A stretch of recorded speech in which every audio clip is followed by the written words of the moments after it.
It is not easy picking an entry-level luxury sedan. There are an awful lot of them, and most are incredibly good. The Mercedes-Benz C-Class is one of them. So let's take a look at what might set it apart from the pack. The best way I can demonstrate that is just by opening the door. It's so solid sounding. Everything about this car has a substantial quality to it that really can't be appreciated just by looking at photos or a spec sheet. This doesn't really feel like the cheapest Benz, just the smallest one.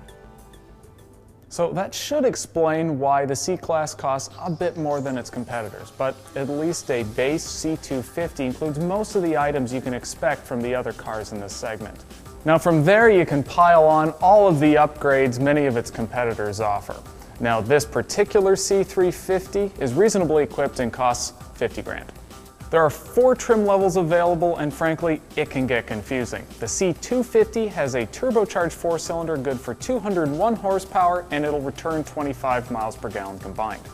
The C300 4MATIC is the only all-wheel drive model available. The others are rear, and it comes with a 248 horsepower V6 that returns 23 miles per gallon combined. This C350 has a 302 horsepower V6 that also returns 23 miles per gallon. And then there's the high-performance 451 horsepower C63 AMG. The government gave it 4 out of 5 stars for overall crash protection, whereas the Insurance Institute named it a top safety pick.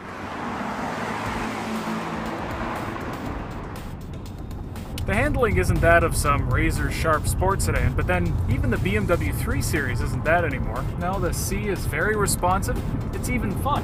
Now the ride is actually on the firm side, especially in the sport model, but it's very well damped, it's never jarring. The main downside is that the back seat has less space than most of its rivals. Some would also say that not having leather as standard is a downside, but this is a special vinyl called MB Tex. It actually breathes better than leather, it's easier to clean, and it'll wear better over time. And also your friends will never know the difference.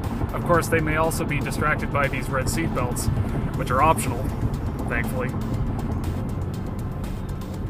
There's no shortage of gadgets, including standard Bluetooth audio as well as a suite of smartphone features. To control it all, Mercedes relies on a mix of dash buttons and a knob screen system known as Command. It's generally easier to use than a lot of its competitors, but it can't control as many little vehicle settings. We're big fans of the Mercedes C-Class, but then again, we're also quite fond of the BMW 3 Series, the Audi A4, the Cadillac ATS, and the Volvo S60. And we love to say that one of them stands taller above the rest, but we really can't. So it's important to make sure that you test drive all of them. For more information on the Mercedes C-Class as well as all of its rivals, go to Edmunds.com.